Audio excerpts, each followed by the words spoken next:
Hi friends, स्वागत है आपका आपके अपने ही चैनल में। कैसे हैं आप लोग?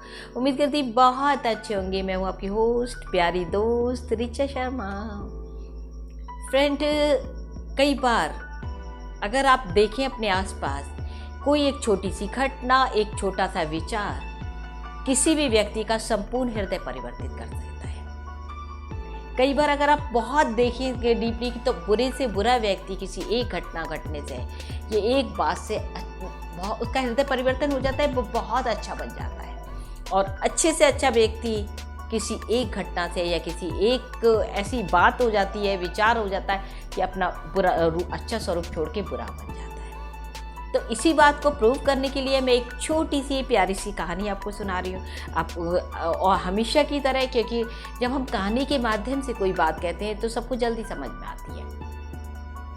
मतलब ये मैं सिर्फ ये कहना चाहती हूँ, आप वर्तमान में किसी को देख के उसके बारे में पूरा आदि अंत तक निर्णय ना लें। डाकू अंगुलीमाल का नाम हम सब ने सुना है। बहुत क्रूर था, बहुत आताचारी था।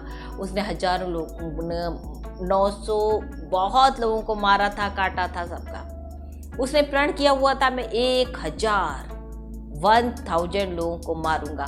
और वो उनकी उंगलियां काट लेता था और गले में ऐसे माला की टाइप से पहन लेता था।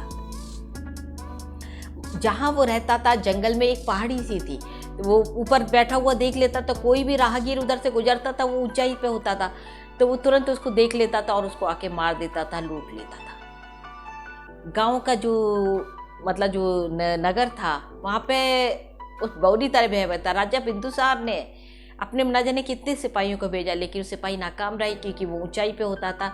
वो जंगल में सिपाही को आते हुए ऊपर से आराम से देख सकता था, लेकिन सिपाही उसको नहीं देख पाते थे। तो उसके नाम से डाकू अंगुलीमाल का इतना ज़्यादा वो हो गया था, टेरर कहना चाहिए, कि वो आसपास के सब लोग भयभीत थे। इसी क्रम में उसके माता पिता भी वहाँ तक जाने में घबराते थे। पहले कभी माँ मिलने चली जाती थी, लेकिन अब तो माँ को भी इतना डर लगने लगा कि ये 999 कहीं ऐसा ना हो कि अपने प्रण पूरा करने के चक्कर में ये मेरे ही अब ये इधर जब अंगुलीमाल की 999 हत्या कर दी, अंगुलीमाल बहुत खुश। अब तो मेरा प्रण पूरा होने में एक व्यक्ति की कसर है, जल्दी से कोई इधर से आए, मैं उसको मारूं। उसकी यही मंथन चल रहा था। इधर भगवान बुद्ध अपने कुछ शिष्यों के साथ जा रहे थे। जैसे ही वहां पहुंचे, राजा बिंदुसार के सिपाहियों ने उससे कहा, भगवान इधर से मत जाइए, इधर आगे चलने के बाद ऊपर डाकू अंगुलीमाल है, वो सबको मार देता है। और अब तो उसके लिए अंतिम व्यक्ति है, तो बुरी तरह तलाश रहा है कि कोई व्यक्ति मिले और मैं उसको मार डालूं। ये बात सुन के शिष्य जो थे भगवान बुद्ध के, वो भी कहने लगे, तथागत इधर से ना जाए, इधर बहुत खतरा है। भगवान बुद्ध मुस्कुराए। अगर भगवान बुद्ध उनकी बात मान लेते तो वो तथागत नहीं कहलाते। उन्होंने कहा, तुम लोग यहाँ रुको, मैं अब इधर से ही जाऊंगा। अगर कदाचित अगर तुमने ये कह दिया होता ये मार्ग ज़्यादा सही नहीं है, यहाँ पे पानी भरा है या किसी वजह से बहुत बाधा है मार्ग में, तो मैं अपना रास्ता चेंज कर सकता था। लेकिन तुमने मुझे ये कहा है कि इधर डाकू अंगुलीमाल है, इसलिए अब तो मैं इधर से ही जाऊंगा। और तथागत मुस्कुराते हुए आगे चले। अपने शिष्यों को और सिपाहियों के लाख मना करने पर भी नहीं माने। उधर चोटी से जैसे ही अंगुलीमाल ने देखा एक व्यक्ति उधर की तरफ आ रहा है, वो तो बहुत खुश हुआ, तुरंत नीचे आया दौड़ता हुआ चोटी से, और भगवान से कहने लगा, वहीं रुक जाओ। तब तक भगवान और उसके कुछ ही फीट का फासला रह गया था। भगवान ने कहा, मैं तो कब का रुका हुआ हूं अंगुलीमाल, तुम देखो, तुम ना जाने कितने जन्मों से भाग रहे हो और अभी तक भाग रहे हो। बस इस बात को सुनते अंगुलीमाल को एक झटका सा लगा। ये क्या? क्योंकि पिछले जन्म की कुछ उसकी पारवियां रही ही होंगी। तब उसने एकदम से अब जैसे ही उसने भगवान बुद्ध के चेहरे की तरफ देखा, वो हतप्रभ रह गया।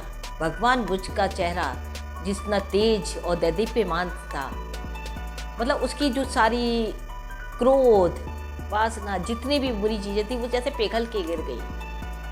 और उसने उनके सामने हाथ जोड़ के कहा, आप कौन है? आपके चेहरे पे इतनी परम शांति है। तब भगवान ने उसे फिर अपना शिष्य बना लिया उसको, और उसको दीक्षा भी दी, मतलब बुद्धिज्म की। और वही हुआ, बुद्धम शरणम गच्छामि, धम्मम शरणम गच्छामि।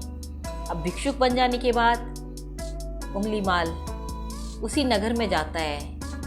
नगर के व्यक्ति ने जैसे उंगलीमाल को देखा भिक्षुक के भेष में, पहले तो 2 क्षण के लिए वो डरे, पर उन्होंने देखा कि वो तो कुछ नहीं, उस पर खड़क वगैरह कुछ नहीं है एकदम से। तो उसने करके अब तो उन्होंने इतने बड़े बड़े पत्थर लिए और उंगलीमाल को मारने शुरू कर दिया, क्योंकि उस गांव का कोई भी व्यक्ति ऐसा नहीं था जिसका उंगलीमाल ने हानि ना पहुंची हो। किसी का पिता, किसी का भाई, किसी का बेटा, किसी की माँ, किसी की पत्नी, किसी का पति, सबको उंगलीमाल ने किसी न किसी तरह हानि पहुंचाई थी, मतलब मारा था। पर वो तो, उसका हृदय परिवर्तन हो गया था पूरी तरीके से। लग रहा था यहाँ से खून बह रहा था, लेकिन वो उंगलीमाल जिसकी एक निगाह देखने की तरफ सांस कोई नहीं कर सकता था, वो अपने कुछ रिएक्शन नहीं, कोई प्रतिक्रिया नहीं, भिक्षा मांगते, किसी ने भिक्षा भी नहीं दी, लौट के अपने भगवान बुद्ध के पास आया। जब भगवान बुद्ध ने उसको देखा इस तरह खून निकल रहा है बुरी तरीके से, तब भगवान बुद्ध ने उससे पूछा, उंगलीमाल तुम्हें क्रोध नहीं आ रहा वत्स? उंगलीमाल ने कहा नहीं, क्रोध और ये सब चीज़ें मन की अवस्था है, मुझे इनके प्रति कोई क्रोध नहीं है, और जो आज मेरे को चोट पहुंचाई है वो मैं जानता हूँ मेरे पूर्व कर्म का फल है, और मेरे इस शरीर को कष्ट हुआ है, मेरे हृदय को, मेरे मन को किसी भी प्रकार का कोई कष्ट नहीं है।